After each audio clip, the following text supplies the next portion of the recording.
약속의 땅을 이제 정탐하고 있는 그런 일정 속에서 우리가 오늘 본문의 사건의 위치를 조금 살펴보면 요단강 동편에서 이제 그 여리고성을 정탐하였죠. 이제 정탐하고 그 여리고성을 하나님이 방법대로 그한 바퀴씩 돌다가 일곱째 날에 일곱 바퀴를 돌고 어, 나팔을 불고 또 함성을 외칩니다. 그러자 여리고성이 무너지게 됩니다. 그 여리고성이 무너지게 되면서 이제 여리고성을 정복하게 됩니다. 어마어마한 승리이고 놀라운 그런 승리였습니다. 그리고 난 후에 두 번째 성인 아이성을 이제 전진하게 되는데 그 아이성은 실패하게 되죠. 그리고 다시 하나님 앞에 이스라엘 백성이 성결하고 겸비하게 되면서 그 아이성을 이제 정복하게 됩니다. 그러고 나자 여리고성 때도 이미 기생 라합을 통해서 우리가 들은 것처럼 이스라엘의 하나님이 얼마나 위대한지 많은 사람이 듣고 간담이 녹았다라고 말합니다.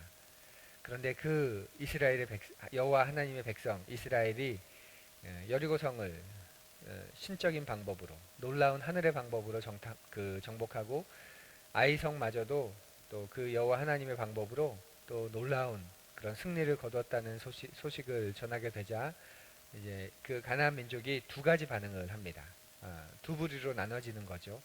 한 부류는 연합하여서 우리가 각자가 저 이스라엘을 싸울 게 아니라 연합해서 저 이스라엘을 싸워야 한다고 말하는 연합하는 민족들이 생기게 되고 또 다른 쪽에서는 이스라엘 백성에게 항복하기로 하는 그런 족속이 생깁니다.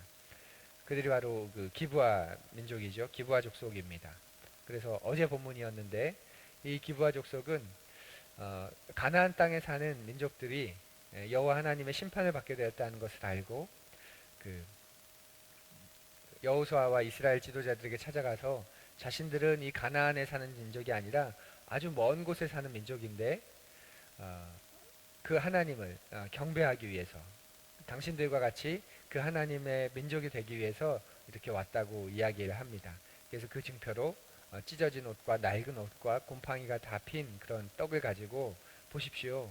당신들을 드리려고 이렇게 여호와께 드리려고 이렇게 그 전리품이 아니라 여호와께 드리려고 이렇게 그 경배의 물품을 가지고 왔는데 오는 길에 이렇게 그만 다 곰팡이가 쓸어버렸고 이렇게 돼버렸습니다. 이렇게 말합니다.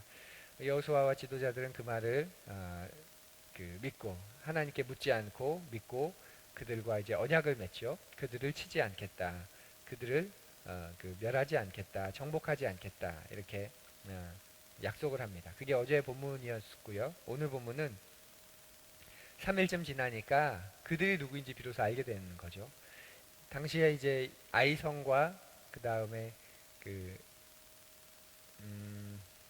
그 기브온 족속이 살고 있는 그 땅과의 거리가 한 11km 정도로 예상합니다. 오늘날로 치면 지금 이곳 우리 푸른교회가 있는 이곳 고촌과 목동전 한 등촌동 정도가 되는 거예요.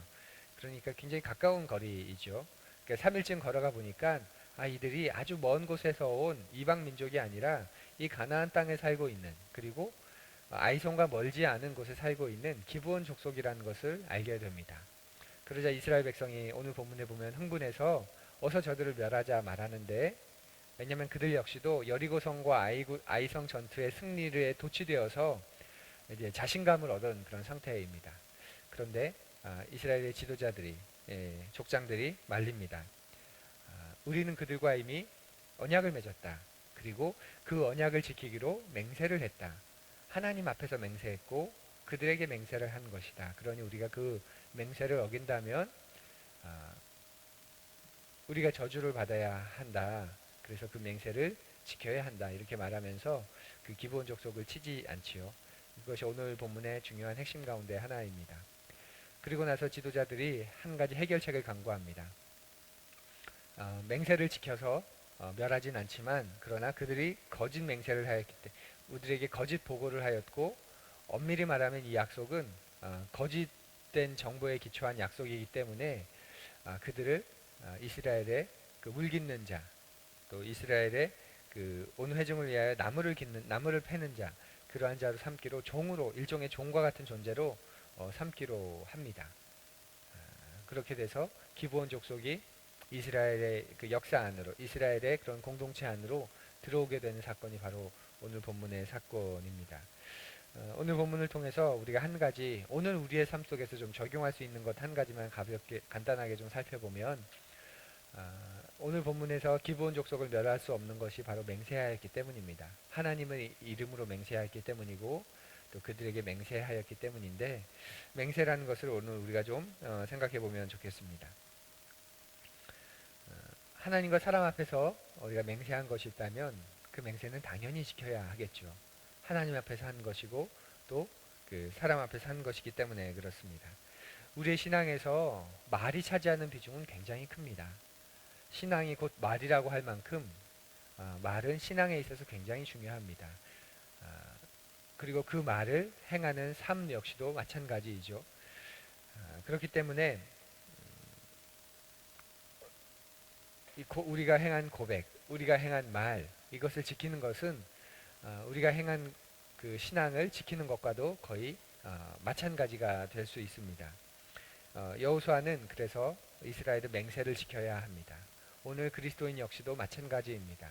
내가 하는 말은, 특별히 내가 하는 맹세는, 내가 하는 약속은 내 존재를 걸고 혹은 우리를 새롭게 하시고 우리를 지키시고 우리의 주인 되신 하나님의 이름을 걸고 하는 약속이고 맹세이기 때문에 우리가 하는 맹세는 반드시, 약속은, 그런 다짐과 결단은 지켜야 하는, 내부적인 것뿐만 아니라 외부적인 것을 말하는 것이죠. 다른 사람과의 관계에서 또 공개적으로 우리가 결단한 맹세가 있다면, 또 결단과 결심이 있다면 그것을 지키는 것이 내가 믿는 하나님, 또 내가 경배하는 하나님의 이름을 높여드리는 그런 중요한 그런 모습이 됩니다. 문제는 손해가 날 때 어떻게 할 거냐 하는 것인데요. 지금 이스라엘에겐 큰 손해이죠. 가나안 정복을 해야 하는데 그 가나안 정복을 할 수 없는 그런 맹세였습니다. 지키면 손해가 되는, 지키지 않으면 이익이 되는 게 아니라, 지키지 않아서 손해가 되는 게 아니라 지키면 오히려 손해가 되는 그런 맹세입니다. 그럼에도 불구하고 이스라엘은 그 맹세를 지키기로 합니다. 훗날 이 맹세를 지킨 것 때문에 이제 약간의 문제가 있습니다. 기브온 족속이 이스라엘 안으로 들어오게 되면서 그들에게 문제가 있지만, 그러나 그렇게 손해가 나더라 하더라도 말을 뒤집지 않고 이익을 쫓아서 나아가지 않습니다. 그것이 오늘 우리에게도 동일한 마땅한 하나님의 자녀, 백성, 그리고 성도의 자세라고 말할 수 있습니다.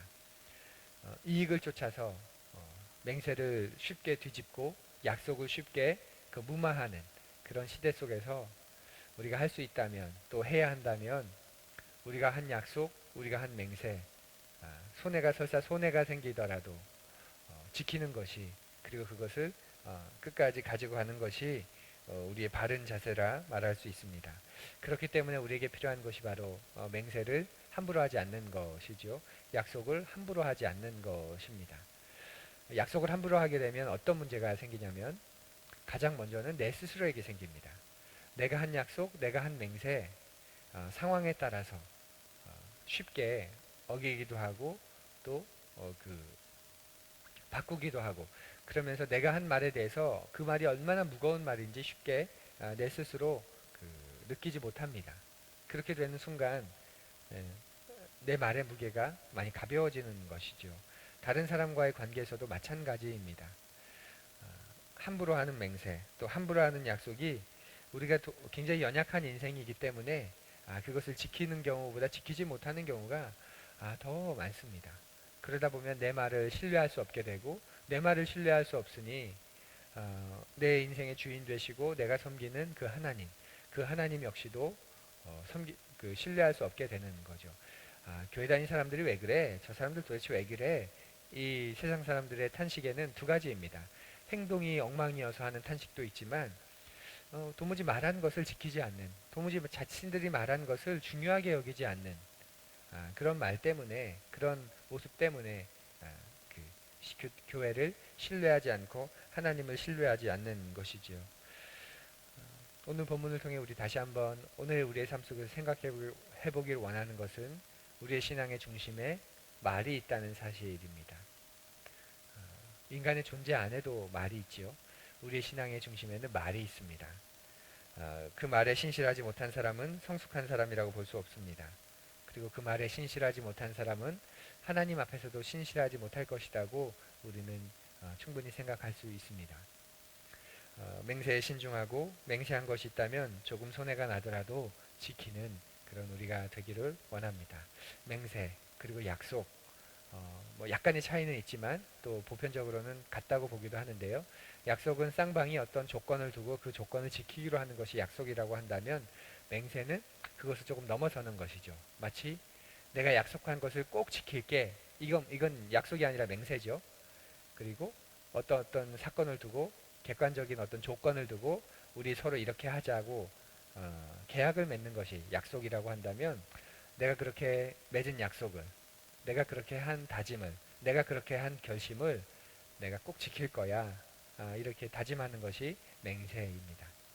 함부로 맹세하지 않고 함부로 약속하지 않고 그리고 우리가 맹세한 것이라면 우리가 그렇게 약속한 것이라면 설사 그것이 우리에게 손해를 가져온다 하더라도 그 손해보다 내가 하나님 앞에서 한 그 말의 무게를 더 중요하게 여기고 내가 내 존재를 걸고 약속한 그 약속의 무게, 맹세의 무게를 더 중요하게 여기고 그것을 지키면 지키는 그런 우리 신앙의 무게, 말의 무게를 지켜나가는 우리 푸른이들 되어주시기를 간절히 부탁드립니다. 기도합니다.